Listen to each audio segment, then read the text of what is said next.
Imagine this. You wake up, the whole world is covered in a fresh blanket of snow, but then you see it, a single, unbroken trail of hoofprints. And this trail goes on for 100 miles, scaling rooftops, crossing rivers, and even disappearing into tiny drainpipes. Now, what if I told you this wasn't fiction? This is the very real and, to this day, very bizarre case of the devil's footprints. Okay, so let me paint you a picture. The date is February 9th, 1855. We're in Devon, England, and they're in the middle of one of the coldest winters anyone can remember. The night before, there was a heavy snowfall. But then, something weird happened. A brief thaw, just enough to make the snow a little slushy, followed by a hard refreeze. And when people woke up that morning, they were greeted by a sight that it defied all logic. A single, unbroken line of hoof-like footprints, stretching as far as the eye could see.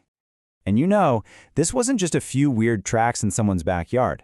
A letter to a newspaper at the time really captures the mood. It describes this mysterious animal endowed with the power of ubiquity. Ubiquity, meaning it was basically everywhere at once.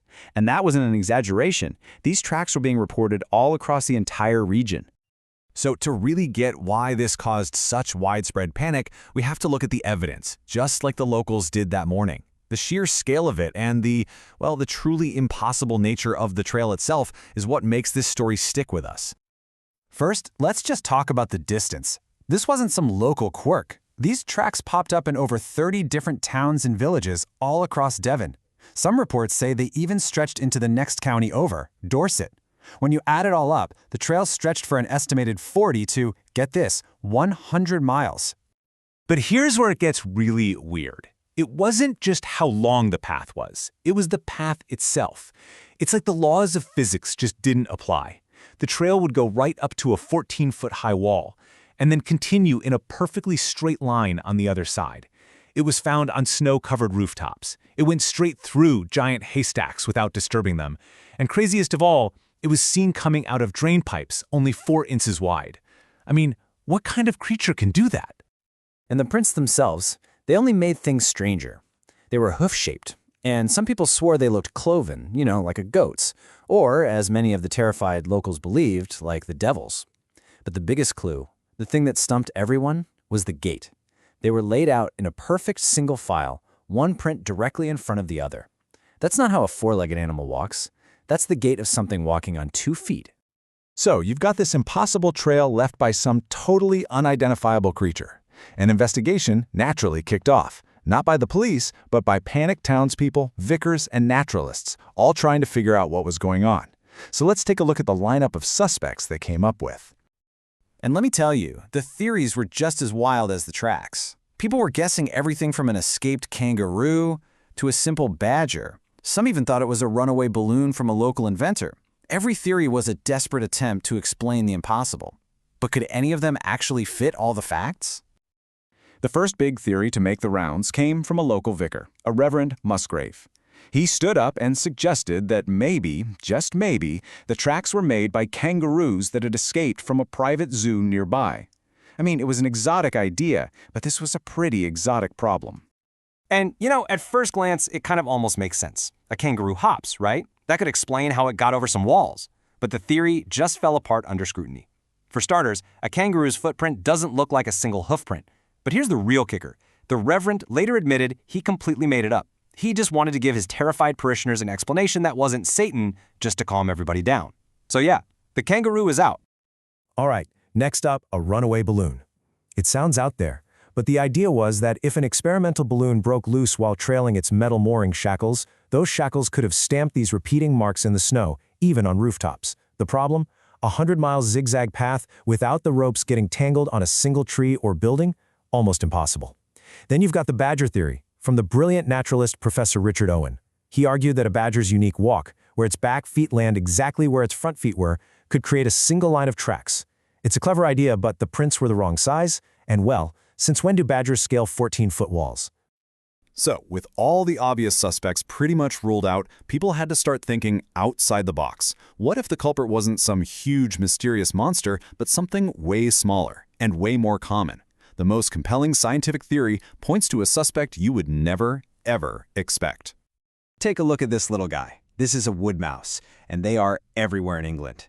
So the question is, could this tiny creature really be responsible for a mystery that terrified an entire region and got the name the Devil's Footprints? I know it sounds ridiculous, but the science behind it is surprisingly solid. And get this isn't some modern theory we've cooked up with hindsight. Just 1 month after the whole thing happened, a letter in the Illustrated London News suggested that rodents were the cause. So this clue has been hiding in plain sight from the very beginning. So how in the world does a tiny mouse create a devil's hoofprint? Well, it's a perfect storm of its movement and those very specific weather conditions that night. See, a wood mouse hops through deep snow, and its 4 feet land very close together, leaving a little clustered mark. Normally, you'd barely see it, but on that night, that brief thaw we talked about melted the delicate edges of the print, and then the sudden refreeze locked that distorted, melted shape in place, transforming what was a tiny mouse track into what looked, for all the world, like a small, solid hoofprint. And when you start applying this theory, the puzzle pieces just start clicking into place. How did the trail get through those tiny pipes? A mouse can do that. How did it scale walls and show up on rooftops? They're amazing climbers. Go straight through a haystack? They burrow. And what about that massive 100-mile scale? Well, that brutal winter meant food was incredibly scarce. That brief thaw would have been like a dinner bell, sending thousands upon thousands of starving mice all out at once to find food, creating countless trails that, to the human eye, would have just looked like one long, continuous, terrifying path. The wood mouse theory is strong. It's really elegant, and it's backed by science. But is the case actually closed? Well, not quite. Even today, there isn't one single explanation that everybody agrees on. When we really lay out all the evidence against the theories, it's pretty clear there's no single silver bullet. The wood mouse theory gets the closest, for sure, but even it might not explain everything perfectly. And this has led researchers, like the historian Mike Dash, to a different conclusion. Maybe we shouldn't be looking for one culprit, but for several. Dash's conclusion, which a lot of people agree with, is that it was probably a mix of things. Some tracks were absolutely from wood mice, changed by the weather. Others could have been left by other common animals. And in the more populated areas, you can bet some were just pranks, hoaxers taking advantage of their growing panic. It was a perfect storm, really, of weird weather, animal behavior, and human fear. And what's really fascinating is that this 1855 event in Devon, it wasn't entirely unique. Similar strange, hoof-like tracks have been reported in the snow at other times and in other places all around the world, both before and after. So while the Great Devon Mystery is definitely the most famous case, it seems the phenomenon itself isn't a total one-off. So that's where we're left. It almost certainly wasn't the devil, and it probably wasn't a kangaroo or a runaway balloon. The most rational, scientific answer is that it was a combination of hungry mice, very freaky weather, and good old-fashioned human psychology. But that combination created a legend that has stuck around for over 160 years. Which leaves us with one final, haunting question. If it was a mix of all those things, what do you think really walked through Devon that night?